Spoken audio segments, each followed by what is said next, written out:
வார்த்தைகளை நாம் கேட்போம், கர்த்தருடைய வார்த்தைகளை நாம் கவனிப்போம். இந்த பூமியில தேவனுக்காக நாம் வாழ்வோம் என்று சொன்னால் கண்டிப்பாக உங்களுடைய வாழ்வு நீங்கள் பிறந்து இருந்து இந்த பூமியில யாருக்காக இந்த பூமியில வாழ்கின்றத அது ரொம்ப முக்கியமாக. இந்த பூமியில நாம் இருந்துட்டு பிறந்தது முக்கியம் இல்லை, வாழ்ந்து நம்ம இந்த பூமியில யாருக்காக வாழ்ந்துட்டு போகணுன்றது அதான் முக்கியமாக. நீங்கள் மறித்தாலும் உங்கள் பெயர் எந்தெந்தைக்கும் தேவனோடு வாழ்ந்தாங்கப்பா, தேவனுக்காக வைராக்கியமாக இருந்தாங்க. அப்படிப்பட்ட வாஞ்சியோடு நீங்கள் இந்த பூமியில வாழ வேண்டும். கர்த்தரை நம்ம சேவித்து வேறு ஒன்றும் பார்க்கல. நம்ம ஆண்டவருக்கு அதாவது கடுமையான காரியத்தை நம்ம ஆண்டவர் எதுவுமே கொடுக்கல. இதை பண்ண, அதை பண்ண, இந்த பரிகாரம் பண்ண, அந்த பரிகாரம் பண்ண, இந்த நேர்த்தி கடனை செய்ய, இதை செய்து இன்னைக்கு பார்த்தீங்கன்னா ஆளுக்காக ஒரு பரிகாரத்தை நேர்த்தி கடனை பல விதமான காரியங்களை இன்னைக்கு செய்து தன்னைத்தானே உடத்தி கொள்றாங்க. கடினமான வாழ்க்கையை வாழ்ந்து கொடுக்கிறார். ஆனால் தேவன் நமக்கு கடினமான ஒரு காரியத்தை எப்படி நம்ம இந்த பூமியில வாழணும், எப்படி இருக்கணும்ன்ற இந்த வேத புத்தகத்தில் நமக்கு அநேக காரியங்களை அப்போஸ்தலர் பவுல் அருமையாக எழுதி வச்சிருக்கிறார். எப்படிலாம் நீங்க இருக்கணும், நீங்க ஏற்கனவே எந்த மார்க்கத்தில் இருந்தீங்க, இப்போது எந்த மார்க்கத்துக்குள்ள வந்திருக்கீங்க, அதை நாம் முதலாவது அறிந்து கொள்ள வேண்டும். இப்போது நம்ம எந்த மார்க்கத்துக்குள்ள இருக்கோம் அப்படின்னு சொன்னால் நம்ம புதியும் ஜீவனமான மார்க்கத்துக்குள்ளே வந்திருக்கோம். கிறிஸ்து என்ற மார்க்கத்துக்குள்ள வந்திருக்கோம். முதல் மார்க்கம் என்ன, துர்மார்க்கத்தில் நம்ம இருந்தோம். இப்போது கிறிஸ்து என்ற மார்க்கத்துக்குள்ள நம்ம வந்திருக்கோம். அந்த மார்க்கத்துக்குள்ள இருக்கிறவர்களால நீங்க அந்த மார்க்கத்தின் படி நடக்கிறவர்களா இருப்பீர்கள் என்று சொன்னால் தேவன் அதுதான் அவருடைய சித்தம். அவருடைய சித்தம் என்பது என்ன, அந்த சித்தத்தை நீங்களும் நாம் அறிந்து புரிந்து இந்த பூமியில் நம்ம எப்படிப்பட்ட ஒரு வாழ்க்கையை வாழ வேண்டும், நம்ம கிறிஸ்துவை ஏற்றுக்கொண்டு கிறிஸ்துவுக்காக நீங்கள் எப்படிப்பட்ட ஒரு வாழ்க்கையை வாழ வேண்டும் என்பதை நம்ம அறிந்து கொள்ளலாம். அதனால அப்போஸ்தலர் பவுல் அவர்கள் அருமையாக எழுதியிருக்கிறார்கள். ரோமன் நிருபத்திலிருந்து அப்புறம் 1 கொரிந்தியர், 2 கொரிந்தியர், அப்புறம் கலாத்தியர், பிலிப்பியர், எபேசியர், கொலோசியர், தெசலோனிக்கேயர், தீத்து, அப்புறம் 1 தீமோத்தேயு, 2 தீமோத்தேயு இதெல்லாம் நீங்கள் படித்து பார்த்தீங்கன்னா நம்ம ஆண்டவராகிய இயேசு கிறிஸ்துவை ஏற்றுக்கொண்டு எப்படிப்பட்ட ஒரு வாழ்க்கையை வாழ வேண்டும் என்பதை அதை திட்டவட்டமாக அருமையாக எழுதியிருக்கிறார். அதான் படிக்கணும். நிருபம் ரொம்ப ரொம்ப முக்கியமானது. நம்ம இயேசு கிறிஸ்துவின் சுவிசேஷத்தை மட்டும் படித்தா போதாது. மத்திய, மார்க்கு, லூக்கா, யோவான் சுவிசேஷத்தை நீங்கள் பார்த்தீங்கன்னா இயேசு செய்தி போனது மட்டும்தான் இருக்கும். ஆனால் அவர் செய்ததுனால நமக்கு என்ன பலன் கிடைச்சது அது முக்கியம். இயேசு கல்வாரி சிலுவையில் மறித்ததுனால நமக்கு என்ன பலன் கிடைச்சது, அதுல இருந்து நமக்கு என்ன வந்தது, அப்படி நம்ம ஆண்டவர் எதுக்காக அந்த கல்வாரி சிலுவையை சுமக்கணும் என்பதற்கு நிருபத்திலே தேவன் அப்போஸ்தலர் பவுலை கொண்டு அருமையாக எழுதி வைத்திருக்கிறாரு. அதெல்லாம் நீங்க படிக்கும் போது உண்மையாகவே தான் உண்மையான ஒரு வாழ்க்கை என்பதை நம்ம அறிந்து கொள்ளலாம். இப்படிப்பட்ட வாழ்க்கை வாழ்க்கை தான் நல்லது இருக்குது. அப்ப எப்படிப்பட்ட வாழ்க்கை வாழ்க்கைன்றதை இங்க பாருங்க, எடுத்துக்கொள்க. ரோமன் நிருபத்தை நாம் எடுத்துக்கொள்வோம். 12ஆம் அதிகாரத்தில்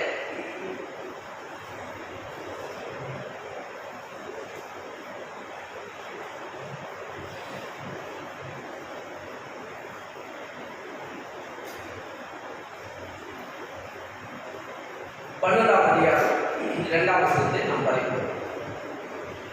நீங்கள் இந்த பிரபஞ்சத்திற்கு ஒத்த வேஷம் தெரியாமல் தேவனுடைய நன்மையும் பிரியமும் பரிபூர்ணமும் சித்தம் இன்னதென்று பகுத்தறியத்தக்கதாக உங்கள் மனம் புதிதாகிறதினாலே மறுரூபமாகுங்கள். நீங்கள் இந்த பிரபஞ்சத்திற்கு ஒத்த வேஷம் தெரியாமல், பிரபஞ்சம் என்று சொன்னால் இந்த உலகத்திலே எப்படிப்பட்ட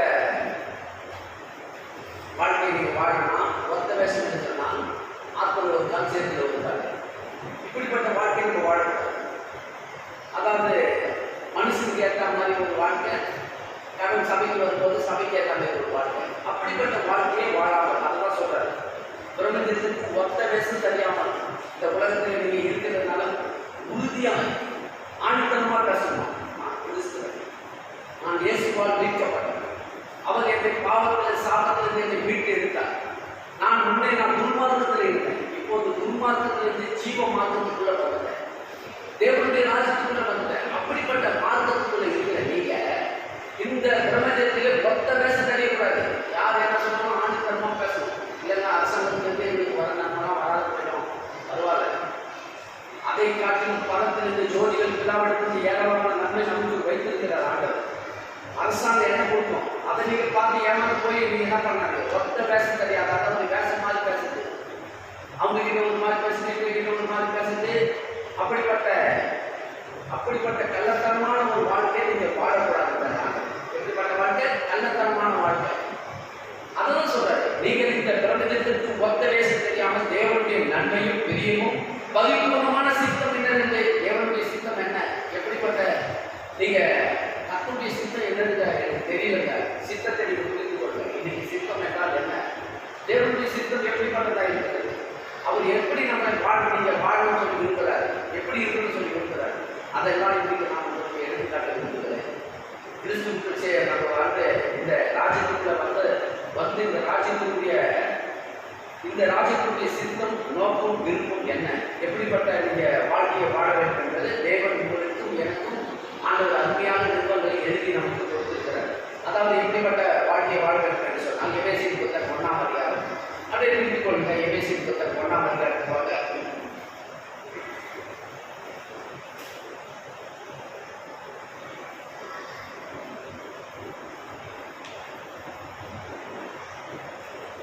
எபேசியர் புத்தகம் 1ஆம் அதிகாரம் 11ஆம் வசனத்தை படிங்க.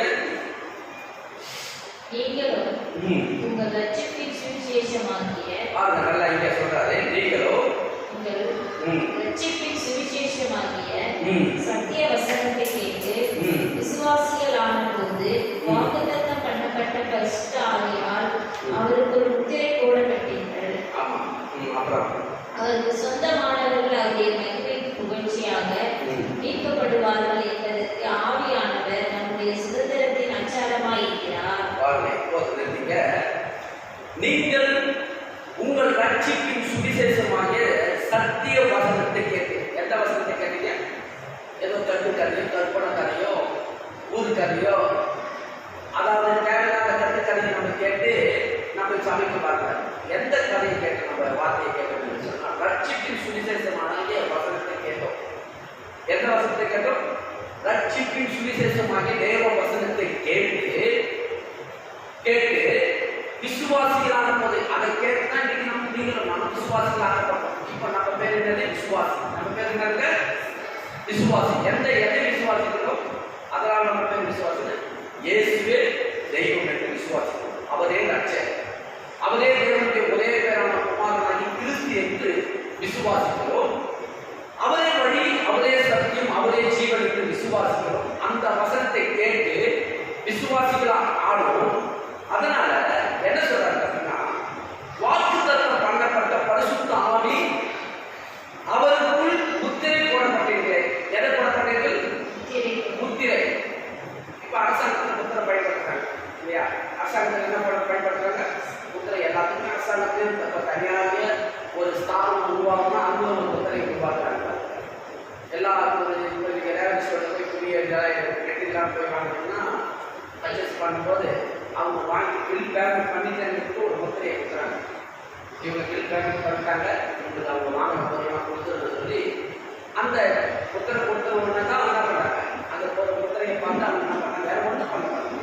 பில் பேமெண்ட் பண்ணுறது ஒன்று ஒரு முத்திரையை கொடுத்து கையில் கொடுத்துறாங்க.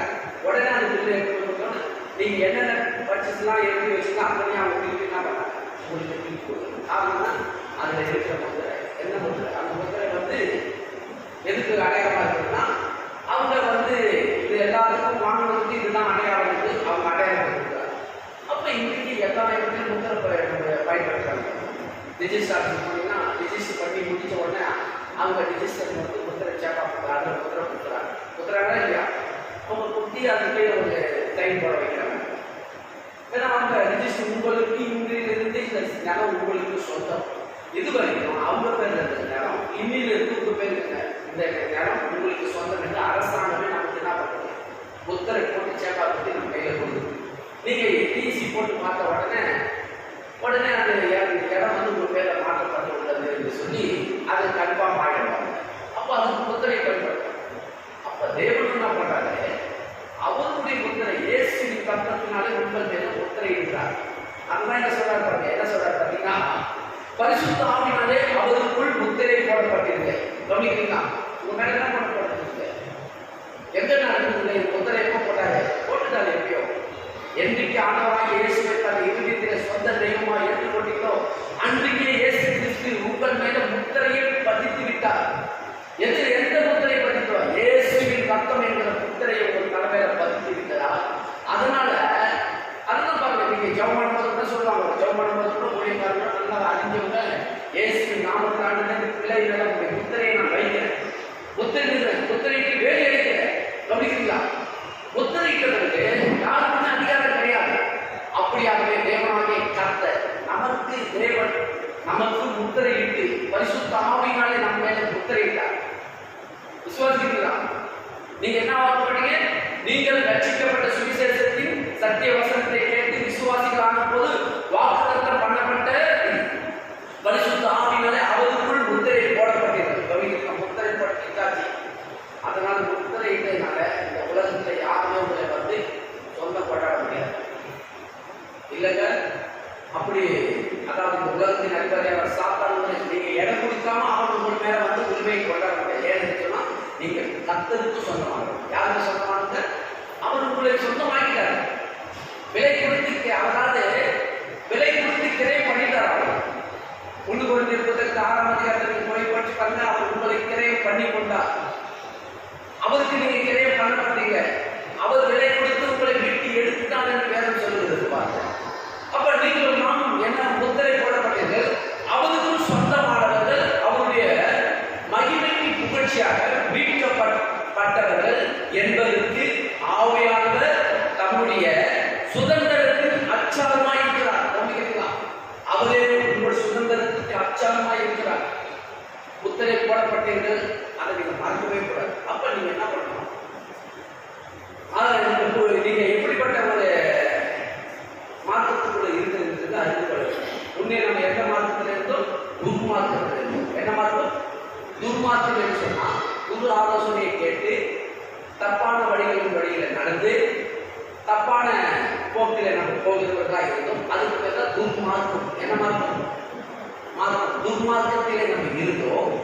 இப்போது நம்ம ஜீவ மார்க்கத்துக்குள்ள இருக்கிறோம். எந்த மார்க்கத்தில் இருக்கிறோம்? ஜீவ மார்க்கத்தில் இருக்கிறோம். எபிரேயர் பத்திரத்தில் நீங்க பாத்தீங்கன்னா 10ஆம் அதிகாரத்தில் நீங்க பாத்தீங்கன்னா அங்கே புதிதும் ஜீவம், அதாவது அது ஒரு வசனத்தை பார்ப்போம். நான் அதை புரியல.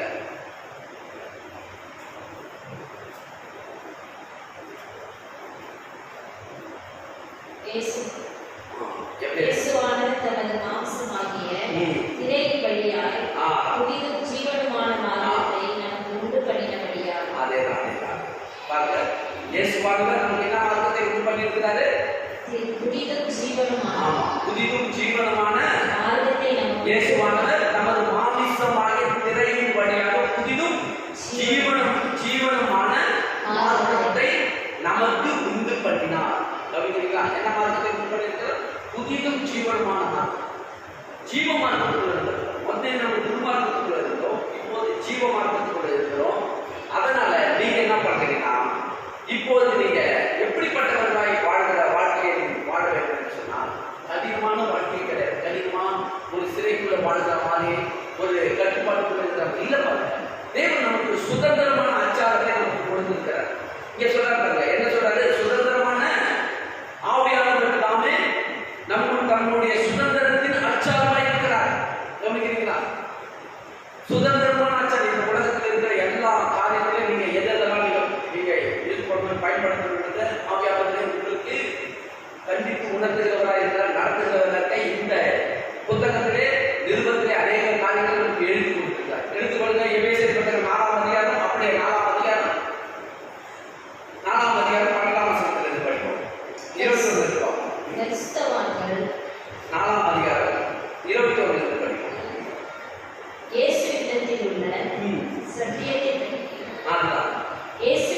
உள்ள சத்தியத்தின்படியே நீங்கள் அவரிடத்தில் கேட்டறிந்து அவரால் போதிக்கப்பட்டீர்களே, அந்தபடி முந்தின நடக்கைக்குரிய மோசப்போக்கும் இச்சைகளாலே கெட்டுப் போகிற பழைய மனுஷனை நீங்கள் களைந்து போட்டு உங்கள் உள்ளத்திலே புதிதான ஆவி உள்ளவர்களாகி மெய்யான நீதியிலும் பரிசுத்தத்திலும் தேவனுடைய சாயலாக சிருஷ்டிக்கப்பட்ட புதிய மனுஷனை தரித்துக் கொள்ளுங்கள். அச்சியும் நாம் ஒருவருக்கொருவர் அவைகளாய் இருக்கிறபடியால் பொய்யை களைந்து அவனவன் பிறனுடனே மெய்யை பேசக்கடவன். என்ன நடக்குது சொல்றாரு அப்படின்னா, இயேசுவிடத்தில் உள்ள சத்தியத்தின்படியே நீங்கள் அவரிடத்தில் கேட்டு அறிந்து அவரால்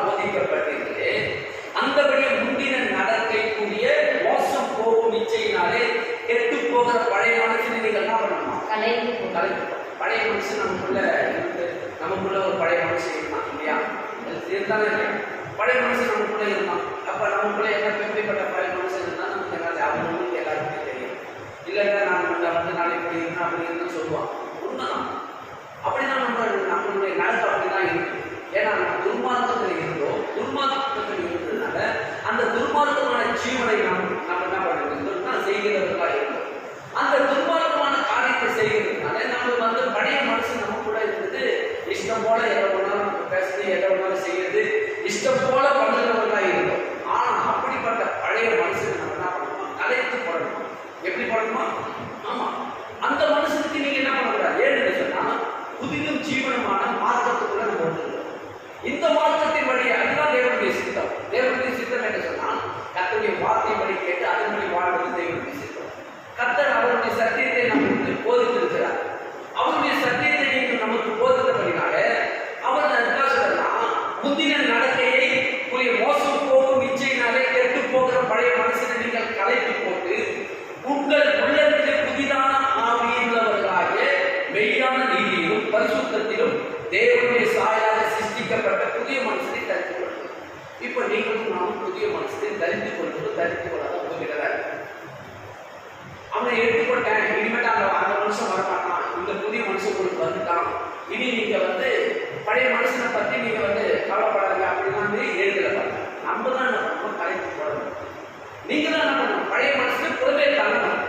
பழைய மனுஷனை புறமே தள்ளணும். புதிய ஆவியை நீங்க தரித்துக் கொள்வது உங்ககிட்ட தான் ஆண்டவர் அது உங்ககிட்ட ஒப்படைச்சிருக்கிறார். அப்ப நீங்க என்ன பண்ணணும்? ஆண்டவரை இனி பழைய மனுஷனுக்குரிய எண்ணங்களை நான் என்ன மாட்ட மாட்டேன், இடம் கொடுக்க மாட்டேன். பழைய மனுஷன் எப்படிப்பட்டவனா இருந்தான்? எப்படிப்பட்ட காரியத்தை செய்கிறவனா இருந்தான்? அவன் எப்படிப்பட்ட இஷ்டம் போல தன்னுடைய சரீரத்துக்கெல்லாம் தன்னுடைய சரீரத்தை வந்து எழுது என் சரீரம், என்னுடைய உடம்பு, என்னுடைய உயிர், என்னுடைய மனசு, என்ன வேணாலும் பண்ணேன், என்ன வேணாலும் செய்வேன் அப்படின்னு சொல்லி இப்படிதான் சொல்லிட்டு இருந்தாங்க இல்லையா? ஆனா இப்ப நம்ம என்ன சொன்னோம்? இல்ல இல்லை, இது என்னுடைய சரீரம், இது என் தேவனுடைய ஆலயம். இது யாருடைய ஆலயம்? இது என்னுடையது இல்லை. ஒன்று நம்ம சொல்லியிருந்தோம், இது எழுது என் உடம்பு எப்படி வேணாலும் பண்ணணும். நான் சாப்பிட்டா சாப்பிடலாம் போவேன், நீ என்ன கேட்குறது அப்படின்னு சொல்லிலாம் பேசிட்டு இருக்கோம் இல்லையா? நம்ம என்ன பண்ணுவோம்? தம்பி பழக்கம் வேணாம்பா, சிகரெட் குடிக்காதா வேணாம். நான் என் உடம்பு நான் எவ்வளோ சிகரெட் கொடுத்தேன் வேணாம்பா, மதுபானம் குடிக்காதப்பா, அது நல்லது இல்லை, வேண்டாம், இது வந்து பெரிய விழாது கடவுளுக்கு இது என்னுடையது இருக்கும், நான் எவ்வளோ. ஆனால் இப்போ நம்ம இது என் தேவனுடைய ஆலயம். இந்த ஆலயத்தை நான் எடுக்க மாட்டேன். இந்த ஆலயத்துக்கு நான் என்ன பண்ண மாட்டேன்? தீங்கு செய்ய மாட்டேன். இது என்னுடைய கத்துடையது. இதுதான் புதிய மனுஷன். பழைய மனுஷன் எப்படிப்பட்டவனா இருந்தா என்னுடையது, என் விருப்பம் போல என்ன போவேன், என்ன செய்வேன், சாப்பிட்டா சாப்பிட சாப்பிடாம போவேன், அப்படிதான் நம்ம பேசுறது ஒரு பையன். ஆனா இப்ப என்ன பண்ணுவோம்? இல்லை தேவனுடைய ஆலயம், இந்த ஆலயம் எப்போதும் நல்லா இருக்கும். அப்ப கரெக்டான நேரத்தோடு நான் சாப்பிடுவேன், நேரத்தோடு நான் என்ன பண்ணுவேன்? இதுக்கு ஆதாரம் கொடுப்பேன், நேரத்தோடு இதுக்கு நான் தூக்குவேன், நேரத்தோடு நான் உடலை கெடுக்க மாட்டேன். இந்த உடல் இந்த பூமியில ரொம்ப நாள் இருக்கணும். நான் இந்த ரொம்ப நாள் இந்த தேவனுடைய சுவிசேஷத்தை அறிவிக்கிறவனா இருக்கணும். அப்ப இந்த சரீரத்தை நான் என்ன பண்ண மாட்டேன்? இதை நான் என்ன பண்ண பலவீனப்படுத்த மாட்டேன். கவனிக்கிறீங்களா? புதிய மனுஷனை தரித்துக் கொள்கிறவர்கள் தேவனுடைய சித்தத்தின்படி வாழ்வதற்காக நாம் இருக்க வேண்டும்.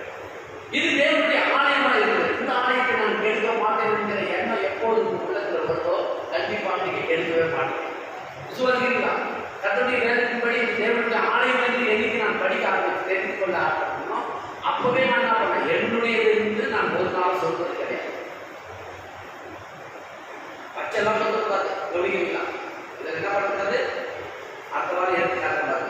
அடுத்த வாரம் அதை தேவியாக ஆண்டவர் அதை தெரிவிக்கொள்ள. ஏன்னு சொன்னால் இதை செய்யாதே, அது என்னுடையது இருக்கிறார் ஆண்டவர். கர்த்தரே இருக்கார், இதுக்கு இதுவாக இருக்கிறார், உண்மையாக இருக்கிறார். பச்சை புத்தகத்துக்கு நல்லது இல்லை புத்தகம் மட்டை இருக்கு. அதாவது மொத்தம் மருத்துவத்துக்காக உங்கள் உடலை என்ன பண்ணக்கூடாது, உங்கள் உடலுக்கு எதுவுமே பண்ணக்கூடாது. மருத்துவத்துக்காக மொட்டை அடிக்காதீங்க ஆண்டவர். இப்படிலாம் எழுதிக்கிறார். அப்ப நீங்களும் நானும் என்ன பண்ணணும்? புதிதான ஆவியை தெரிந்து கொள்ள வேண்டும். பாருங்க, அன்றியும் நாம் ஒருவருக்கு ஒருவர் 25 ஒருவருக்கு ஒருவர் அவைகளாக இருக்கிறபடினாலே பொய்யை கலைத்து, எதை கலைத்து பண்ணுமா? பொய்யை நம்ம நல்லா பேசுவோம் இல்லையா? பொய் பேசுறதுல நம்மளாம் எக்ஸ்பர்ட் இல்லையா? பொய் பேசுறதுல நம்ம எல்லாரும் எக்ஸ்பர்ட்டா இருந்தோம். இப்போது பொய்யை நீங்க என்ன பண்ணணுமா? கலைத்து போடணுமா? பொய் என்ன பண்ணணுமா? கலைத்து போடணும். பொய் இருக்குது உள்ள விட்டா பொய் நல்லா எப்படி பேசும்?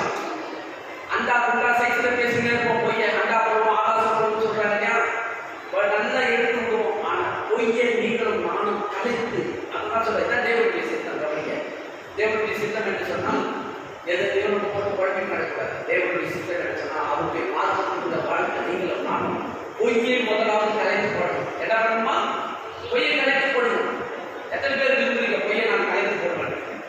பொய்யை கலைத்து போடணும். பொய் பேசுகிறது பேசுறதுக்கு வரும். ஆனால் பயப்படாதீங்க, பரவாயில்ல, என்ன நடந்தாலும் பொய்யை நான் இனிமேல் பொய்க்கு இடம் கொடுக்க மாட்டேன், பொய்யை நான் பேச மாட்டேன்.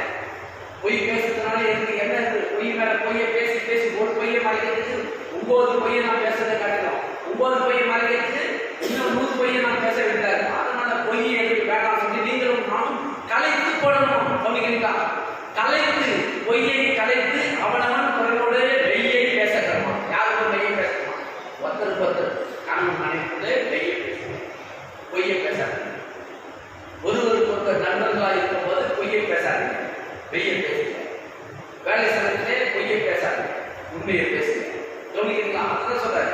நீங்கள் கோபம் கொண்டாலும் என்ன பண்ணக்கூடாது? ஆமா, முதல்ல கோபம் வந்து என்ன பண்ணுவோம்? எதை வேணாலும் எடுப்போம். எது கையில எடுத்ததை எடுத்து கத்தி கவடா எதை எடுக்கிறதோ எடுத்து அடிக்கிறவர்களா இருக்கும். அங்கே ஒரு கலவரத்தை உருவாக்குறவர்களா இருக்கும் பழைய மனுஷன். நம்ம எதை பண்ணா கோபம் வந்துச்சுன்னா மனுஷனே என்ன பண்ணுவேன்? அவன் மிருகத்துக்கு சமபா அப்படின்னா நம்மளுக்கு பேர் வாங்கிடும். அந்த கோபம் வரும்போது நீங்க என்ன பண்ணணும்? கோபம் வந்தாலும் பாவம் செய்யாதீங்க. இதுதான் கற்றுடைய சித்தம். கோபம் வருது அதெல்லாம் சொல்ல, கோபம் உள்ள வச்சிருக்கிறார், எல்லாத்தையும் ஆனந்தம் மாட்டாரு, லோட் பண்ணி வச்சிருக்கிறார், உள்ள எல்லாத்தையும் லோட் பண்ணி வச்சிருக்கிறார். அறிவு வச்சிருக்கிறார், புத்தி வச்சிருக்கிறார், ஞானம் வச்சிருக்கிறார், கோபம் வச்சிருக்கிறார், அன்பு வச்சிருக்கிறார், இறக்கம் வச்சிருக்கிறார், தயவு வச்சிருக்கிறாரு, எல்லாமே உள்ள வச்சிருக்கார். லோட் பண்ணி அனுப்பிக்கிறார். ஏதோ பெருமையா நம்ம வந்து வரும்போது நிர்வாணியாக வந்து போகும்போது நிர்வாணியாக இல்லை பாருங்க. ஆண்டவர் சரீரம் மட்டும்தான் நிர்வாணியாக வருது. ஆனா உள்ள லோட் பண்ணி தான் வச்சிருக்கிறாங்க எல்லாரையும். ஏன்னா இந்த கூட்டில நீங்க வாழ்றதுக்கு தேவையான எல்லாம் உங்களுக்கு வேணும், அதெல்லாம் உள்ள வச்சுட்டாங்க.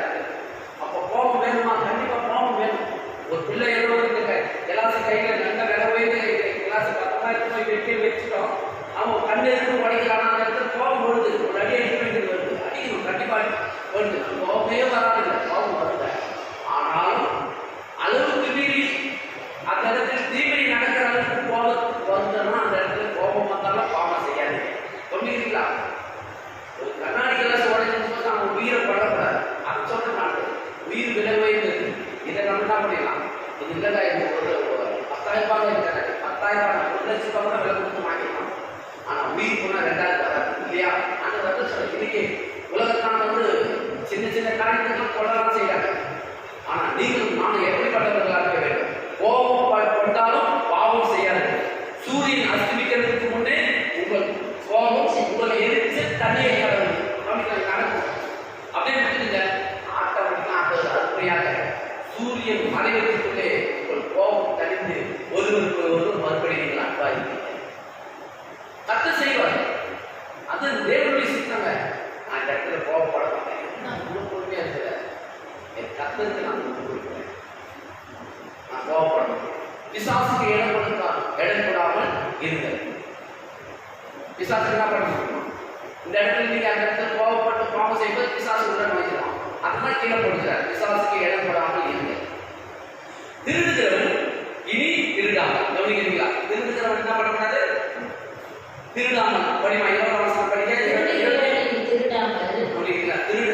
திருடுற வேலை வந்து நம்ம எல்லாம் சின்ன வயசுல சின்ன சின்ன தப்பு எல்லாம் திருடி பண்ணிக்கிட்டு இருந்திருப்போம். எல்லாம் சேர்ந்து ஏதோ வறுமையில தருந்து ஏதோ ஒரு காரணத்தினால தான் பண்ணிருக்கோம். பண்ணாதே இருப்பாங்க. எல்லா மனுஷனுக்குள்ளே உள்ள பாவம் வரும்போது பிள்ளைகள் வந்து நல்ல பிள்ளையாக வந்து அப்படியே வளர ஏதாவது தப்பு செய்யறாங்க, செய்யதான் செய்யறாங்க.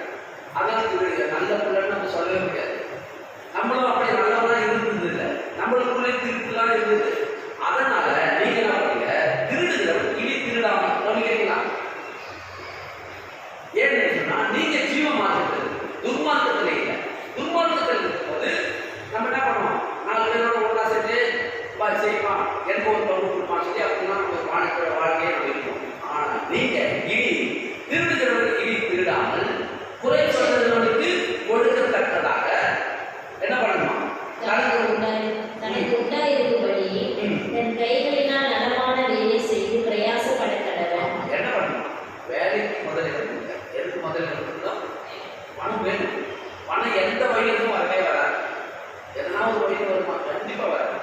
வேலை செய்யாம பணம் வரவே வராது. வேலை தான் நமக்கு என்னவா இருக்குது? பணம் கொடுக்கிறதா இருக்கு. வேலை மூலமா தான் எகிப்தில் கொண்டு போய் விட்டாங்க. தானே வந்துச்சான் பணம், ஐஸ்வர்யமான ஆசீர்வாதம் இருந்துச்சான். அவனுக்கு முதல்ல போனவனே போத்திபார் வீட்டில் அவனுக்கு ஒரு வேலையை கொடுத்தாங்க, ஒரு தோட்டத்தை கையில் கொடுத்தாங்க. இந்த தோட்டத்தை வந்து நீ பயன்படுத்தி இந்த தோட்டத்தை நல்லா சீர்படுத்து என்று சொல்லி போத்திபார் அவனுடைய மனைவி அவரையில கொடுத்தாங்க. இதை சீர்படுத்தி என்று கொடுப்பான். இந்த தோட்டத்தை பார்க்கும் போதெல்லாம் எனக்கு ஒரு அதாவது ஒழுக்கம் இல்லாமல் இருக்குது. அவன் கையில கொடுத்த உடனே அவன் பார்த்தீங்கன்னா கொஞ்சம் சில நாள் என்ன பண்ணான், நந்தவனத்துக்குள்ளாக்கினான் தோட்டத்தை.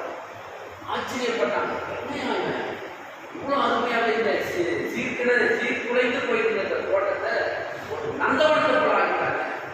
பார்த்தீங்கன்னா எல்லாரும் பதினெட்டு போட்டு பார்த்தா பண்ணாரு, இனி நீதான் இந்த வீட்டுக்கு எல்லாமே, எச்சமான போல நான் இருந்தாலும் நீதான் இந்த வீட்டுக்கு எல்லாமே சொல்லி எல்லாம் காட்ட. அப்ப என்ன சொல்றாரு ஆண்டவர், உங்களுக்கு பணம் வேண்டும். ஏன் நமக்கு அந்த திருட என்ன வருதுன்னா, வேலைக்கு போகாத ஊடாலே சுற்றி திடீர்னு என்ன பண்ணாங்க, திருட்டு எண்ணத்தை தான் உள்ளத்தில் வச்சிருக்கு. அப்ப நீங்களும் நான் என்ன பண்ணணுமா, அருமையான சொல்றாங்க, வேலைகளுக்கு முதலில் கொடுக்குமா, வேலைக்கு பண்ணணுமா, வேலைக்கு முக்கியம் கொடுத்து வேலை செய்கிறவர்களாக இருக்க வேண்டும். தனக்கு உண்டாகும் தன் கைகளினாலே நலமான வேலைகளை செய்து பிரயாசப்படலாம். என் மேல பிரயாசத்தை வைக்கணுமா, வேலை மேல பிரயாசத்தை வைக்கணும். சோம்பல் கையினால் வேலை செய்கிறவன் வறுமையில இருப்பான். சுறுசுறுப்புள்ள கை செல்வத்தை சேர்க்கும். சுறுசுறுப்புள்ளவர்களாக இருக்க வேண்டும். பாருங்க, நீங்க என்ன நினைச்சீங்க, நீதிமொழி புத்தகம் 10ஆம் அதிகாரத்தில் இந்த 4ஆம் வசனத்தில் சொல்லப்படும் சுறுசுறுப்புள்ள கை செல்வத்தை சேர்க்க சொல்லி என் காலையில் கேள்விப்பட்டு பார்த்தேன். அந்த கேள்விப்பட்டது வேலைக்கு நான் ரொம்ப முக்கியத்துவம் கொடுத்தாங்க. நேரத்தை வீணாக மாட்டேன். காலையில் எழுந்து நைட்டு பகலை எல்லாம் சேர்ந்து சொந்தமாக கம்பெனி தொடர்ந்து 4 வருஷம் நம்ம சொந்த கம்பெனி தானே, போனாலும் போகலாம். ஊருக்கு முன்ன போயிட்டு நான் போய் இறங்கி எல்லா காரியத்தையும் வேலை செய்யுங்கிற தீவிரமாக இருந்துப்பாரு. ஏன்னு சொன்னாங்க, அர்த்தம் சொல்லியிருக்கேன். சுறுசுறுப்புள்ள கைதான் செல்வத்தை சேர்க்கும். எது செல்வத்தை சேர்க்கும்? ஆமா, சுறுசுறுப்புள்ளவர்களாக இருக்க வேண்டும். வேலையில நம்ம என்ன பண்ணக்கூடாது, அஜாக்கிரதையா இருக்கக்கூடாது, ஜாக்கிரதையா இருக்கும். வேலை எப்படி இருக்கும், வேலையில அஜாக்கிரதை வேலை, ஜாக்கிரதை வேலை. அஜாக்கிரதை தான் இருக்கணும், நம்ம பொறுமையா போகணும். இல்லைப்பா, வேலை 10 பேரை வச்சு வேலை வரணும், 9 மணிக்கு அவன் வேலைக்கு வரணும், நீ 8 வரணும், நீ ரெடியா போய் நிற்கணும். அவன் வரதுக்கு முன்னாடி போய் நிற்கணும். ஏன்னா அவன் வருவான் செய்வான் சொல்லி அப்படிப்பட்ட எண்ணம் நம்ம இருக்கக்கூடாது. அப்ப வேலையில நீங்க என்ன எப்படி இருக்கணும், சுறுசுறுப்புள்ளவர்களாக இருக்க வேண்டும். வேலையில நீங்க எப்படியா இருக்கக்கூடாது, அசதியா இருக்கக்கூடாது, பிரயாசப்படுகிறவர்களாக இருக்க வேண்டும். வேலை ரொம்ப பவுல் இருக்கிறாங்க. வேலை நீங்க இதுதான் அந்த கத்தருடைய சித்தம். கத்தருடைய சித்தம் எது இல்லைங்க, ஏதோ நான் ஆண்டவர் கொடுப்பாரு இருக்காரு, ஒன்றும் வராது, கூரையை பிடிச்செல்லாம் கொட்டவே கொட்டாது. ஒரு காலமும் யாருக்கும் அப்படி நடந்ததே கிடையாது. கத்தர் கையிட்டு செய்கிற வேலையை மூலமாக என்ன பண்றாரு, அநேக காரியங்கள். அப்புறம் கெட்ட வார்த்தை ஒன்றும் கெட்ட வார்த்தை ஒன்றும் வாயிலிருந்து புறப்பட வேண்டாம். ஆமா, என்ன வார்த்தை புறப்படக்கூடாது, என்ன மாத்திரத்துக்குள்ள இருக்கிறீங்க, ஜீவ மாத்திரத்துக்குள்ள இருக்கிறீங்க, தேவ ராஜ்யத்துக்குள்ள இருக்கிறீங்க. துர்மார்க்கத்துல நம்ம இல்லை. கெட்ட வார்த்தை ஒன்றும் உங்க வாயிலிருந்து புறப்பட வேண்டாம். என்ன வார்த்தை புறப்படக்கூடாது, கெட்ட வார்த்தை. உங்களுக்கே தெரியும், கெட்ட வார்த்தைன்னா அவிசுவாசமான வார்த்தை, உலக ரீதியா பேசுற வார்த்தைகள் உங்க வாயில இருந்து புறப்பட வேண்டாம். ஏன்னு சொன்னா, நாம் இருக்கிற மார்க்கம் எப்படிப்பட்ட மார்க்கம், வானத்தை பூமி உண்டாக்கின தேவகுமாரனுடைய மார்க்கத்துக்குள்ள நம்ம இருக்கிறோம். ஜீவ மார்க்கத்துக்குள்ள நம்ம வாழ்கிறோம். கெட்ட வார்த்தை ஒன்று வாயிலிருந்து புறப்பட வேண்டாம். பக்தி விருத்திக்கு ஏதுவான நல்ல வார்த்தைகள் உண்டானால் அதையே கேட்கிறவர்களுக்கு என்னவா இருக்குமா, பக்தி விருத்திக்கு உண்டான நல்ல வார்த்தையை பேசணும். என்ன வார்த்தை பேசணும், 4 வார்த்தை தான் என்னால பேச முடியாது. அந்த 4 வார்த்தை பக்தி விருத்திக்கு ஏதாக உண்டாக நல்வார்த்தைகளாக இருக்க வேண்டும். வாயிலிருந்து வர வார்த்தை, வாய் ரொம்ப முக்கியம். வாய் உங்களுக்கு என்னவா இருக்குது, ஜீவ ஊட்டா இருக்குது. வாயினால இருக்குது ஜீவ ஊட்டு. ஒரு கட்டடத்தை இடிக்க முடியும், ஒரு கட்டடத்தை கட்டி எழுப்ப முடியும். ஒரு மனுஷனை என்ன பண்ண முடியும், ஒரே வார்த்தையினால ஒரு மனுஷனை அழிக்க முடியும். ஒரு மனுஷனுக்கு அவனை நிலை நிறுத்த முடியும். வாயிலிருந்து புறப்படுகிற வார்த்தையில தான் உங்களுக்கு நீங்க சொன்ன வார்த்தையை வச்சுதான் தான் அப்பா நீங்க சொன்னதுக்கு நான் இங்க வாழணும்னு விரும்பல. இவ்வளவு நாள் நான் செத்து போனான்னு தீர்மானம் பண்ணிட்டேன். நீங்க வந்து இந்த வார்த்தையை சொன்ன உடனே இனிமேல் நான் வாழாம முடிவு பண்ணிட்டேன். இப்படிப்பட்ட வாழ்க்கை இருக்குது தெரியாம கவனிக்கிறீங்களா இல்லையா? அப்ப அப்ப நல்வார்த்தைகளை பேசுகிறவர்களா இருக்க வேண்டும். பக்தி விருத்திக்கு உண்டான நல்வார்த்தைகள் உங்கள் வாயிலிருந்து வர வேண்டும். நீங்கள் இந்த பிரபஞ்சத்திற்கு ஒத்த வேஷம் தெரியாமல் கர்த்தருக்காக மீட்கப்பட்ட நீங்களும் நானும் அவருடைய நாமத்தினாலே முத்திரை போடப்பட்டவர்களாக இருக்கிற நீங்கள் நாம் எப்படிப்பட்டவர்களாக இருக்க வேண்டும்? நல்வார்த்தைகளை பேச வேண்டும். அன்றியும் நீங்கள் மீட்கப்பட்ட நாளுக்கென்று முத்திரையாக பெற்ற கவனிக்கிறீங்களா? எதை பெற்றிருக்கிறீங்க? முத்திரையாக பெற்ற தேவனுடைய பரிசுத்த ஆவியை துக்கப்படுத்தாதீர்கள். யாரை துக்கப்படுத்தக்கூடாது? போது நீங்க ராவணத்தை கொடுக்கறது வாங்குறதுல ஏமாத்திக்கிட்டே இருப்பீங்கன்னு சொன்னா வேற யாரும் பைபிள் தூக்கி போடுவாரு, வேற ஒன்றும் சொல்ல மாட்டாங்க. எடுத்த உடனே இதுதான் சொன்னாங்க, பைபிள் தூக்குறதுக்கு தகுதியே இல்லைப்பா. என்ன சொல்றாங்க? பைபிள் தூக்குறதுக்கு தகுதியே இல்லை. இருக்கிறாங்க, நிறைய பேர் இருக்காங்க, கிறிஸ்துக்குள்ள இருக்கிறவங்க நிறைய பேர் இருக்காங்க, எவ்வளோ பேர் இருக்காங்க. வாங்குறாங்க, ஆனா கொடுக்கறதுக்கு என்ன பண்றாங்க? ஆண்டவர் சொல்றாரு, வாங்குறதை காட்டிலும் கொடுக்கறதுல முந்தி கொண்டு இருக்கிறார். என்ன சொல்றாரு? வாங்குவதை பார்க்கணும், கொடுக்கறதுல முந்தி கொண்டு இருக்கிறார். இப்ப தேவன் எவ்வளவு நம்மளை எதிர்பார்க்கிறார். கர்த்தரை நம்ம யாருமே நேர்முகமா பார்த்துட்டு உன்னை கண்டவன் ஆண்டவர் சொல்றாரு, உனக்கு காண்கிற சகோதரத்தை அனுகூலமாட்டா காணாத தேவனுக்கு இப்படி அனுகூலம். அதே போல காண்கிற சகோதரத்துல கொடுக்கறது வாங்குறது உண்மையாக இல்லைன்னா காணாத தேவனத்தில் நீ எப்படி என்ன பண்ணுவ? சாட்சியாக நிற்க முடியும். அதான் தேவன் சொல்றாரு. அப்ப இந்த பூமியில வாழ்கிற நீங்களும் நான் எப்படிப்பட்டவர்களாக இருக்க வேண்டும்? பரிசுத்த ஆவியை துக்கப்படுத்தாத படிக்க உங்களால முடிஞ்சா ஒரு பொருளை வாங்க முடியலையா? எல்லாத்துக்கும் இஎம்ஐ கிடைக்குப்பா, எல்லாத்துக்கும் இஎம்ஐ வாங்கி அதை வாங்கி போட்டு நான் அதை வாங்கி பண்ணிடலாம் அப்படின்னு சொல்லி நீங்க எல்லாத்தையும் வளர்த்து சொல்லி ஏன் முடியுங்கன்னா பண்ணி திட்டிக் கொள்ளாதீங்க, மாட்டிக்கொள்ளாதீங்க. ஜாக்கிரதையாக என்னுடைய பொருள் இவ்வளவுதான், ஒரு மாசத்துக்கு என்னுடைய இன்கம் இவ்வளவுதான், ஒரு 30,000 வருதா, அந்த 30,000 20,000 தான் நீங்க என்ன பண்ணணும்? வாங்க கொடுக்குறதா நம்மளுக்கு இவ்வளவு சாப்பாடு செலவு கணக்கு போட்டு செய்யும் போது நீங்க என்ன பண்ணுங்க? பரிசுத்த ஆவியை துக்கப்படுத்தாதவர்களா இருந்தீங்க. உங்களுக்கு வருமானத்தை பாருங்க. சொல்லுவாங்க, இல்ல அதெல்லாம் முடியும், கண்ணுக்கு தெரியாத கட்டிடலாம். எப்படி கட்டலாம்? கண்ணுக்கு தெரியாத கட்டணும் சொல்லுவாங்க. ஏமாந்து போவாதீங்க, ஜாக்கிரதையா இருங்க. கவனிக்கிறீங்களா? வேண்டாம். ஏன்னு சொன்னா பரிசுத்த ஆவியை நம்ம துக்கப்படுத்தாதபடிக்கு ஜாக்கிரதையா வாழணும். வாழ்கிற வாழ்க்கை ஒரு வாட்டி தான் நம்ம பிறந்தோம். இந்த ஒரு வாட்டி பிறந்த இந்த வாழ்க்கையில கர்த்தருக்கு முன்பாக சாட்சி உள்ளவர்களாய் வாழணும், நல்ல வாழ்க்கையை வாழணும். என் தேவனுக்காக பிரியமாய் வாழ்ந்து யாருமே நம்ம என்ன பண்ண தேவை மற்றவங்க நம்மளை பரிசுத்த ஆவியை துக்கப்படுத்துறாங்க இடம் கொடுக்காதபடிக்கு வாழணும். பாருங்க, அன்றைய அப்புறம் சகல விதமான கசப்பும் கோபமும் ஊக்கமும் கூக்கலும் தூஷணமும் மற்ற எந்த துக்கணமும் உங்களை விட்டு என்ன பண்ணுமா? ஆமா, இதெல்லாம் இருக்குது, உள்ள இருக்குது. என்ன இருக்குது? எல்லாம் பார்த்தீங்கன்னா சகல விதமான கசப்பு உள்ள இருக்குது, கோபம் உள்ள இருக்குது, ஊக்கம் உள்ள இருக்குது, குக்கரம் உள்ள இருக்குது, தூஷணம் உள்ள இருக்குது. அப்புறம் எந்த துக்கணமும் உங்களை விட்டு நீங்க கடந்து கவனிக்கிறீங்களா? இதெல்லாம் உள்ள இருக்குது, வேற எங்கே இல்லை, வெளியில இருக்குது. இதெல்லாம் இடம் கொடுக்காதீங்க. இடம் கொடுத்து பரிசுத்த ஆவியை துக்கப்படுத்தாதீங்க. என்ன நடந்தாலும் நீங்க இதெல்லாம் இடம் கொடுக்க கூடாது, துக்கப்படுத்தாதீங்க. ஒருவருக்கு ஒரு தயவாயும் மன உருக்கமாயும் இருந்து கிறிஸ்துவுக்கு தேவன் உங்களுக்கு மன்னித்தது போல நீங்களும் என்ன பண்ணணுமா? ஒருவருக்கு ஒருவர் மன்னிக்க. குடும்பத்தில் இருக்கிறவங்க முதல்ல மன்னிக்க கற்றுக்கொள்ளுங்க. உங்கள் சகோதரனாக இருந்தாலும் சகோதரியாக இருந்தாலும் உன் தகப்பனாக இருந்தாலும் தாயாக இருந்தாலும் உன் மனைவியாக இருந்தாலும் உன் புருஷனாக இருந்தாலும் அவங்களுக்கு முதல்ல வீட்டில் தான் தொடங்கணுமே. எங்க தொடங்கணும்? முதல்ல வீட்டில் தொடங்க கற்றுக்கொள்ளுங்க. புருஷங்கிட்ட பத்திரத்தை மன்னிப்பு கேட்க, மனைவிகளே புருஷனை மன்னிக்க, புருஷர்களே மனைவியை மன்னிக்க, சகோதரர்களே சகோதரிகளை மன்னிக்க, சகோதரனை மன்னிக்க, தாய் தகப்பனுக்கு இடையூறாய் நீங்க எல்லாத்தையும் ஒருவருக்கு மன்னிக்க கற்றுக்கணும். வீட்டில் தொடங்கினாதான் வெளியில நீங்க அதை செய்ய முடியும், வேலை ஸ்தலத்தில் செய்ய முடியும். நீங்க உட்காந்து சமுதாயத்தில் நான் மற்றவங்க பேசும்போது மன்னிக்கிறவங்க தான் இருப்பீங்க, மன்னிக்கவே மாட்டேன்னு சொல்லாதீங்க. ஏன்னா கிறிஸ்து நம்மளை மன்னித்தார். நம்மளை மன்னித்தது போல நீங்களும் ஒருவரை ஒருவர் மன்னிக்கிறவர்களாக இருக்க வேண்டும். 5ஆம் அதிகாரத்தை எடுத்துக்கொள்ளுங்க. 5ஆம் அதிகாரம் 5ஆம் எபேசியர் 5ஆம் அதிகாரம் 15ஆம் வசனத்துக்கு வாங்க. எபேசியர் 5:15 படிங்க. எபேசியர் 5:15 ஆனபடியினாலே நீங்கள் நாணமற்றவர்களைப் போல நடவாமல் நாணம் உள்ளவர்களைப் போல கவனமாய் நடந்து கொள்ள பார்த்து எப்படி இருக்கணுமா?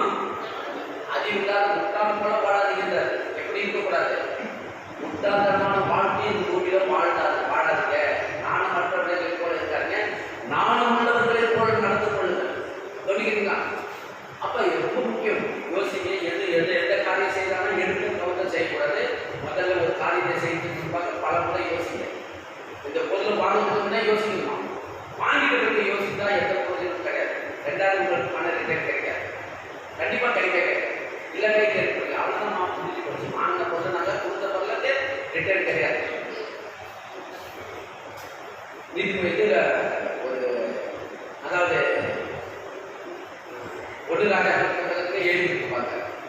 மனுஷன் ஒரு கழுதையோ குதிரையோ வாங்கும்போது அதை பல முறை சோதித்து பார்த்து வாங்கணும்.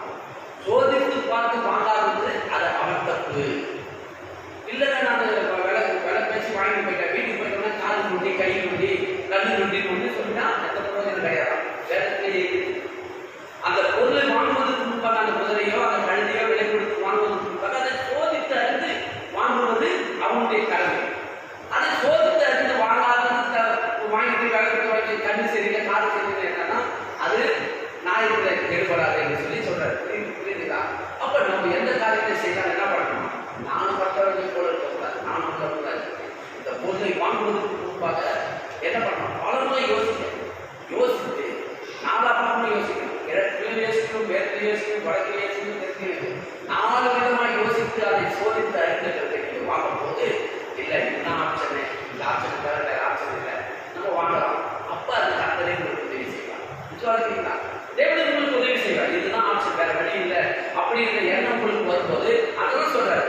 நானும் மற்றவர்களை போல இருக்காதீங்க, நானும் உள்ளவர்களாய் நடந்து கொள்ள கவனமாய் இருங்க. நாட்கள் எப்படி இருக்குதான்?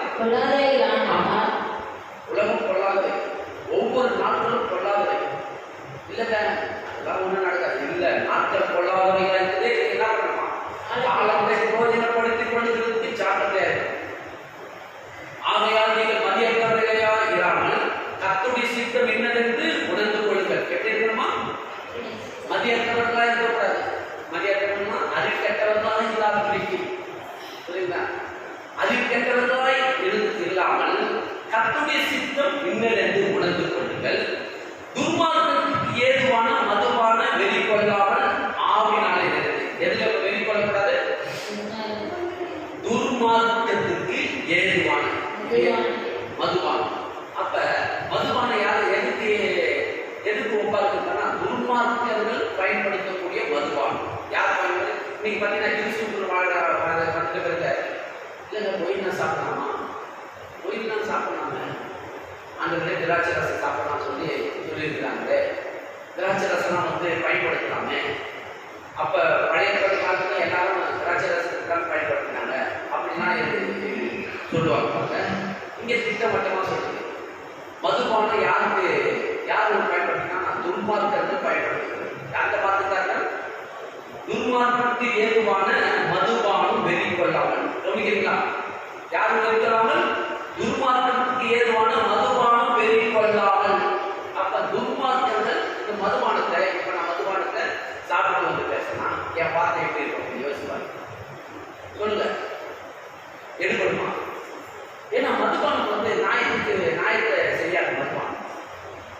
மதுபானத்தை நீங்க பயன்படுத்தும் போது அதனுடைய எண்ணெல்லாம் மாறிக்கணும். மதுபானம் உள்ள போக சொந்தமா நம்ம என்ன பண்ண முடியாது, தீர்மானத்தை எடுக்கக்கூடாது.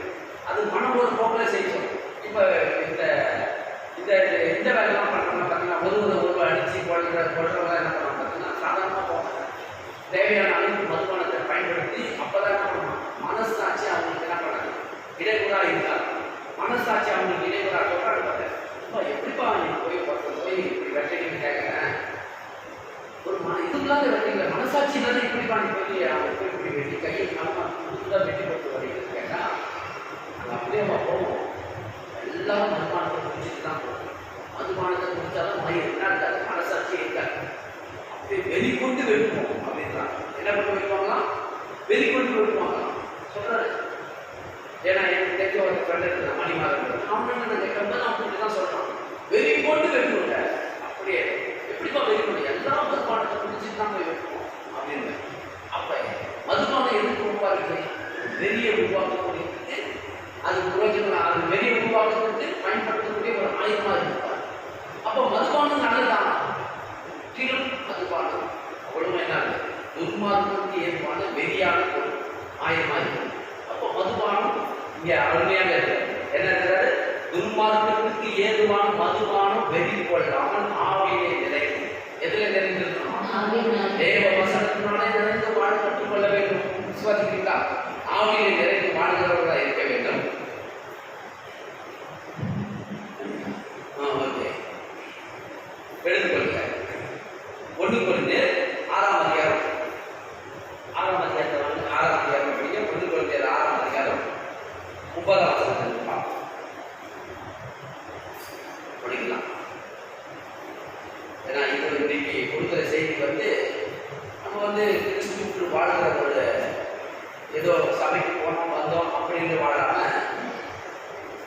இதெல்லாம் வந்து அறிந்து தேவன் நம்மை தேவனுடைய சித்தம் என்னது அறிந்து நம்ம வாழ்கிறவங்க ஒரு வாழ்க்கையை வாழணும். எடுத்துக்கொள்ளுங்க 6ஆம் அதிகாரம் 9ஆம் வசனம் படிக்கலாம். அந்நியாயக்காரர் தேவனுடைய ராஜ்யத்தை சுதரிப்பதில்லை என்று அறியீர்களா? வஞ்சிக்கப்படாதிருங்கள். வேசி மார்க்கத்தாரும் விக்கிரக ஆராதனைக்காரரும். பாருங்க, இங்க அருமையா சொல்றாரு. அநியாயக்காரர் எந்த வாழ்க்கையில் எங்கே நிலைத்திருக்கிறதையா தேவனுடைய ராஜ்யத்தை சுதரிப்பதில்லை என்று அறியீர்களா? வஞ்சிக்கப்படாதிருங்கள். வேசி மார்க்கத்தாரும் விக்கிரக ஆராதனைக்காரரும் விபச்சாரக்காரரும் சுய புணர்ச்சிக்காரரும் ஆண் புணர்ச்சிக்காரரும் திருடரும் பொருளாசைக்காரரும் வெறியரும் உதாசீனரும் கொள்ளைக்காரரும் தேவனுடைய ராஜ்யத்தை சுதரிப்பதில்லை. ஆமா, யாராவது பார்த்தீங்கன்னா அநியாயம் செய்கிறது. நியாயம் இருக்குது, அநியாயம் உண்மை ஒன்று உண்மை ஒன்று கரெக்டான். அந்த உண்மையின் மத்தியில நியாயம் ஒன்று இருப்பார். நியாயப்படி இது இவங்களுடைய பங்கு தான், இது கொடுத்தே ஆகலாம், அதை கொடுத்து தான் ஆகணும். இல்லைங்க அது கொடுத்தா எனக்கு ஒன்றுமே இல்லை, ஒன்றுமே இல்லை. அது என்ன பண்ணுறது? நியாயம் ஒன்று, நியாயப்படி அவங்க பங்கு அவங்க எனக்கு கொடுத்தே ஆகணும். இல்லைங்க ஆணையிட்டு நஷ்டம் வந்தாலும் தன் வார்த்தையை தவறாமல் இருப்பவனே தேவனுடைய ராஜ்யத்தை நிலைநிற்பான். இது சொல்லிக்கிட்டு ஆணையிட்டு நஷ்டம் வந்தாலும் இல்லைங்க உங்களுக்கு தாங்க அப்படின்னு சொல்லி நீங்கள் ஒரு அட்வான்ஸ் தொகையை வாங்கிட்டீங்க. இப்போ இந்த இடத்துல நீங்கள் இந்த பொருளை வந்து ரேட் பேசுறீங்க. இந்த பொருள் இன்னைக்கு 1 லட்ச ரூபாய்க்கு நாங்கள் உங்களுக்கு கொடுக்குறோம் சொல்லி ரேட் பேசி ஒரு 10,000 ரூபாய் அட்வான்ஸ் வாங்கிட்டீங்க. வாங்கிட்டு உங்களுக்கு இன்னொருத்த வந்து 1 லட்சம் உங்களுக்கு தரணும்னு சொல்லலாம். நீங்கள் அட்வான்ஸ் வாங்கி என்ன பண்ணுறீங்க? அக்ரிமெண்ட் போட்டாச்சு. கொஞ்ச நேரத்தில் ஒரு 1 லட்சம் தரலாம். ஆனால் நீங்கள் அந்த 1 லட்சம் வாங்க கொடுப்பீங்களா இவங்க கொடுப்பீங்களா? சொல்லுங்க. உண்மைதான், இவ்வளோ நாளாக கடந்தது வரல. இப்போ அக்ரிமெண்ட் போட்டாச்சு, அட்வான்ஸ் வாங்கி அக்ரிமெண்ட் போட்டாச்சு. நியாயம் கவனிக்கிறீங்களா?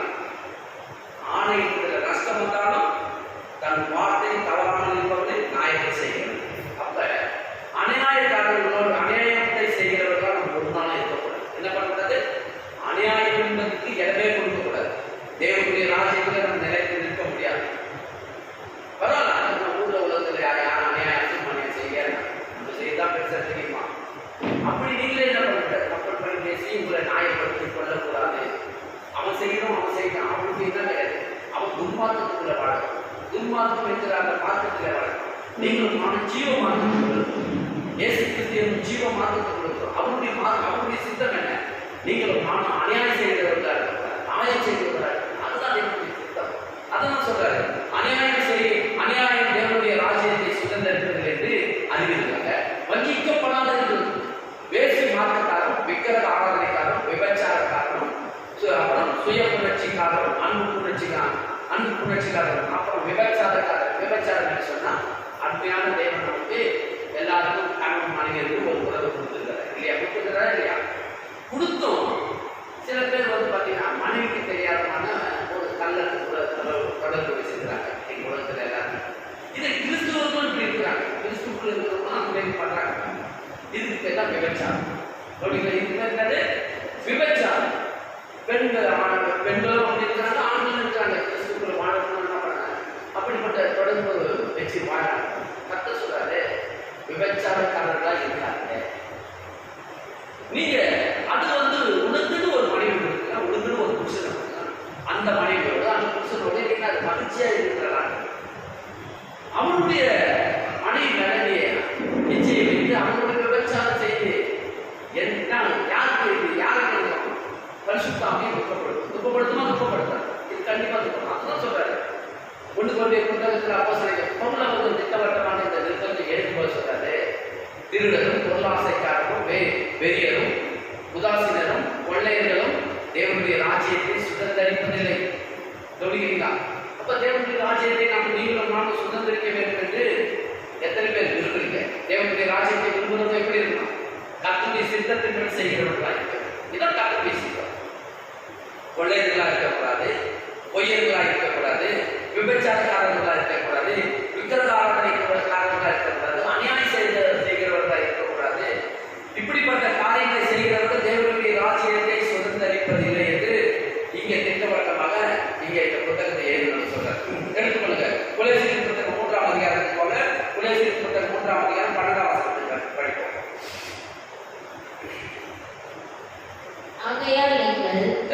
பொழுது இங்க பாருங்க கொலைசீர் புத்தகம் 3ஆம் அதிகாரம் 12ஆம் வசனத்துக்கு படிமா. ஆகையால் நீங்கள் தேவனால் தெரிந்து கொள்ளப்பட்ட பரிசுத்தரும். பாருங்க என்ன சொல்றது? ஆகையால் நீங்கள் தேவனால் தெரிந்து கொள்ளப்பட்ட பரிசுத்தரும். நம்ம எப்ப பரிசுத்தரான அது அசுத்தம் இருக்கும். ஆனா அவங்க எப்படி இருக்கிறது அடிக்கிறாங்க.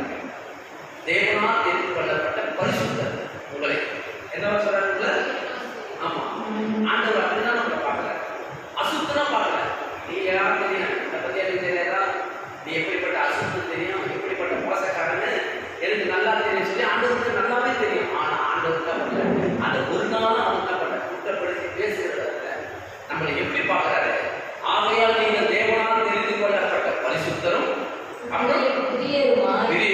ஒழுக்கமான இரக்கத்தையும் தயவையும் மனத்தாழ்மையும் சாந்தத்தையும் நீடிய பொறுமையும் தரித்துக் கொண்டு ஒருவரை ஒருவர் தாங்கி ஒருவர் பேரில் ஒருவருக்கு குறைபாடு உண்டானால் கிறிஸ்து உங்களுக்காக மன்னித்தது போல ஒருவருக்கு ஒருவர் மன்னியுங்கள். எங்க போனாலும் இந்த மன்னிக்கிற வார்த்தை கொண்டு வந்து சேர்க்கிறாரு. எல்லா இடங்களையும் கொண்டு வந்து சேர்க்கிறாரு.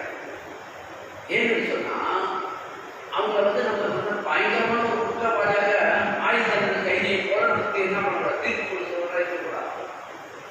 நீங்கள் உருக்கமான இரக்கத்தையும் தயவையும் மனத்தாழ்மையும் சாந்தத்தையும் நீடிய பொறுமையும் தரித்து கொண்டு, எதை தரித்து கொள்ளணுமா?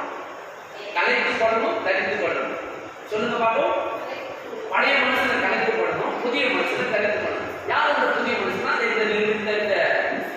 இந்த காரியங்கள் எல்லாம் நீங்க சேர்த்து கொள்ளலாம். புதிய மனுஷன். பழைய மனுஷன் யார்? பழைய மனுஷன் யாரு?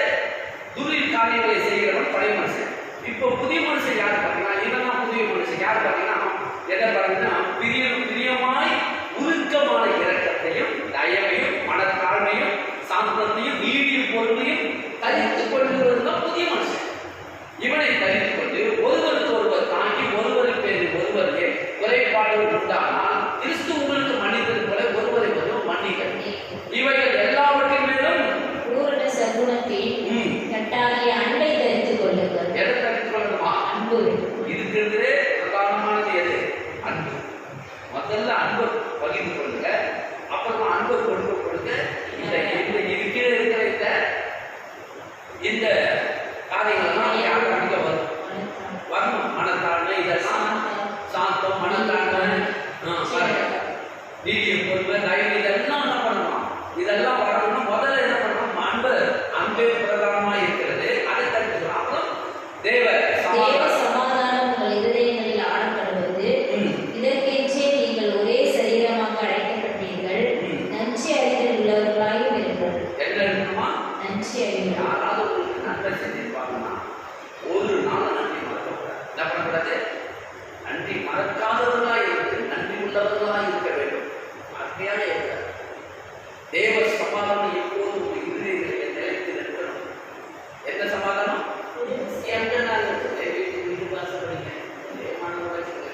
அதெல்லாம் மறக்கக்கூடாது. வாயில் உலகத்துல கொஞ்ச நாள் போய் பேசணும். பார்க்க நல்லா கால் பல்வா வச்சுருக்காங்க, போய் பேசணும். அவங்க சொல்றாங்க பாருங்க, உள்ளத்துல இருந்து வருது, பயங்கரமான வேதனைலாம் வருது, வேதனை கஷ்டம் உள்ளத்தை ஏற்றி வருது. ஆனா உங்க உள்ளத்துல அப்படி இருக்கக்கூடாது. தேவ சமாதானமான வார்த்தை நிலைத்து வைத்திருக்கிறவர்களா இருக்க வேண்டும். அதுதான் சொல்ற தேவ சமாதானம் உங்கள் இருதயங்களிலே ஆளக்கடவுள். இதற்காகவே நீங்கள் ஒரே சரீரமாக அழைக்கப்பட்டீர்கள். நன்றி உள்ளவர்களாக இருங்கள். சொல்லிக்கிறீங்களா? கிறிஸ்துவின் வசனம் உங்களுக்குள்ளே என்ன பண்ணணுமா? சகல ஞானத்தோடு பரிபூர்ணமாக வாசமாய் இருப்பதாக. சங்கீதங்களினாலும் கீர்த்தனைகளினாலும் நாட பாட்டுகளினாலும் ஒருவருக்கு ஒருவர் போதித்து புத்தி சொல்லிக் கொண்டு உங்கள் இருதயத்திலே கர்த்தரை பக்தியுடன் பாடி வார்த்தையினாலாவது கிரியையினாலாவது நீங்கள் எதை செய்தாலும் அதையெல்லாம் கர்த்தராகிய கிறிஸ்துவின் நாமத்தினாலே செய்து அவர் உண்மையாக பிதாவாகிய தேவனை ஸ்தோத்திரியுங்கள். யாரை உள்ள வைக்கணுமா? எல்லாத்தையுமே எங்கட்டுமா வந்தது? இதெல்லாம் எப்படிமா உங்களுக்குள்ள வந்தது? இவ்வளவு அன்பு காட்டுற, இவ்வளவு இறக்கமா இருக்கிற, இவ்வளவு தயவா இருக்கிற, நியாயத்தை செய்கிற, நீதிப்படி வாழ்ற, எல்லாத்துக்கும் முன்மாதிரியாக இயேசுவின் நாமத்தை முன்ன வைக்கணுமா? யார் நாமத்தை முன்ன வைக்கணுமா? அழகா சொல்றாரு 17ஆம் வசனத்துல, கர்த்தராகிய இயேசுவின் நாமத்தினாலே செய்து அவர் முன்னணியிலேயே பிதாவாகிய தேவனை ஸ்தோத்திரிக்கணும். விசுவாசிக்கிறீங்களா? எத்தனை பேர் விசுவாசிக்கிறீங்க? ஆமா, தேவன் நல்லவர். அருமையாக நமக்கு அப்போஸ்தலனாகிய பவுலை கொண்டு எழுதியிருக்கிறாரு. வேலைக்காரரே சரீரத்தின்படி உங்கள் எஜமான்களாய் இருக்கிறவர்களுக்கு எல்லா காரியத்திலேயும் கீழ்ப்படிந்து உங்கள் மனுஷருக்கு பிரியமாய் இருக்க விரும்புகிறவர்களாக பார்வைக்கு ஊழியம் செய்யாமல் தேவனுக்கு பயப்படுவர்களாக கபடமில்லாத இருதயத்தோடைய ஊழியம் செய்யுங்கள். பாருங்க என்ன சொல்றாங்க, வேலைக்காரரே. யாரு சொன்னாரு? நம்மளாம் வேலைக்காரர்களா நம்ம பட்டத்துல நம்ம வேலை செய்கிறவர்களா இருந்தோம். வேலை செய்யும் போது உங்களுக்கு ஒரு எஜமானன் இருக்கிறாரு. அந்த எஜமானனுக்கு முன்பாக நீங்க எப்படி இருக்கணுமா? மனுஷன் பார்வைக்கு நீங்க வேலை செய்யாமல் என்ன பண்ணணுமா? சொல்ல சரீரத்தின்படி உங்கள் எஜமானர்களா இருக்கிறவர்களுக்கு எல்லா காரியத்திலும் கீழ்ப்படிந்து நீங்கள் மனுஷருக்கு பிரியமாய் இருக்க விரும்புகிறவர்களா என்ன பண்ணாத? பார்வைக்கு ஊழியம் செய்யாமல் தேவனுக்கு பயப்படுகிறவர்களாய் கபடமில்லாத இருதயத்தோடைய ஊழியம் செய்யுங்கள். இதுதான் கத்துடைய சித்தம். கத்துடைய சித்தம் இல்லைன்னு தெரியாம இருக்காங்க. இதுதான் கத்துடைய சித்தம். வேலைக்காக, அதாவது எஜமானன் வேலை மனுஷன் பார்க்கல. அவன் வரும்போது அந்த கிட்ட இருந்து வேலை செய்யாம இருக்கான். அவன் அப்படி போன உடனே விட்டு போட்டது அவனாக்க சம்பளம் கொடுக்குறான். மாசம் ஒரு 5000 கொடுக்குறான். அவ்வளோதான். சரி, இந்த வேலை போதும் சொல்லிக்கலாம். அவன் கொடுக்குற அந்த 5000க்கு இந்த வேலையே போதும். போதும் உட்காரு. அப்படி சரி நம்ம உட்காரு கூட இருக்குன்னு போதும் உட்காரியா அப்படின்னு சொல்லி அப்படிப்பட்டவர்களாக இருக்கக்கூடாது. கர்த்தருக்கு பயந்து இவர் இந்த எஜமானன் இல்லை, எனக்கு மேலே இவருக்கு மேலே ஒரு எஜமானன் இருக்கிறார். அவர் பார்வையில் நான் உண்மை உள்ளவனா இருக்கேன். எனக்கு கை நீட்டி சம்பளம் கொடுக்குறாங்க. முதலாளிக்கு உண்மை உள்ளவனா நான் இருக்கணும் அப்படின்னு இருந்து பாருங்க. நீங்க அந்த இடத்துல ரொம்ப நாள் இருக்க மாட்டீங்க. அடுத்த போஸ்டிங் போயிட்டு அடுத்த போஸ்டிங் உங்களை கர்த்தர் கொண்டு போய் உயர்த்தி வச்சுருவாரு. உண்மையா இல்லையா? கண்டிப்பா நடக்கும். அடுத்த போஸ்டிங் உயர்ந்த போஸ்டிங் கொண்டு போய் கர்த்தர் உங்களை நிறுத்திடுவார்.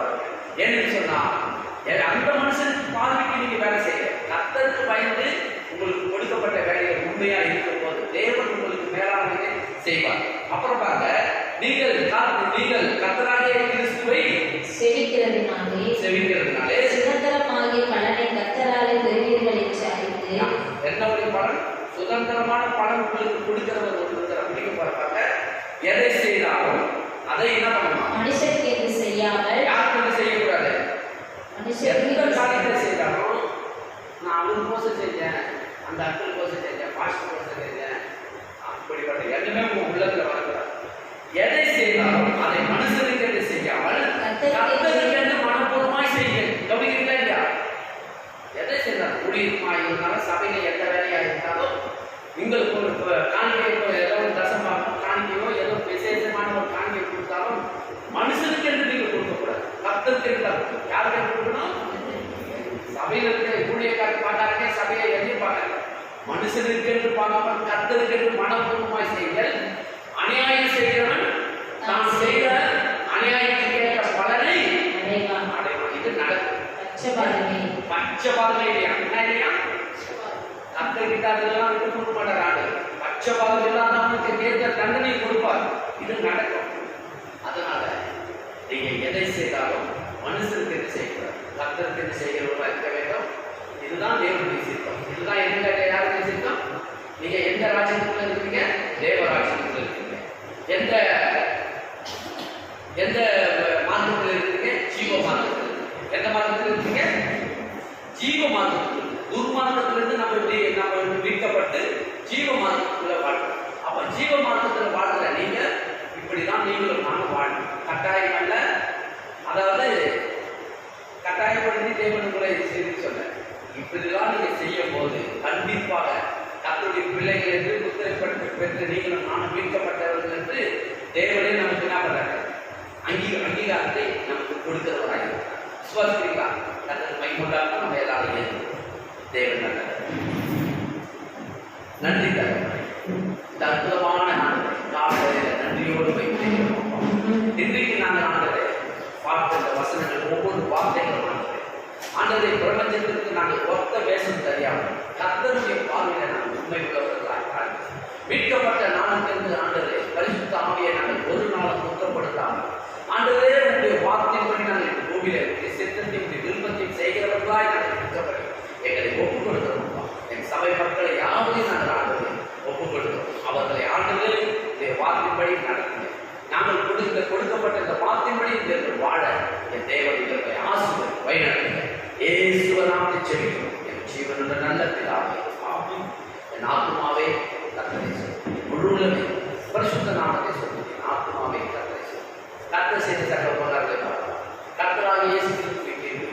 மாதிரியே முடியாது. பரிசுத்த ஆவியானவருடைய ஐக்கியம், சமாதானம், சந்தோஷம், சபையார் அனைவரோடு கூட இருப்பார். நாம் கர்த்தர் பரிசுத்த ஆவியை துக்கப்படுத்த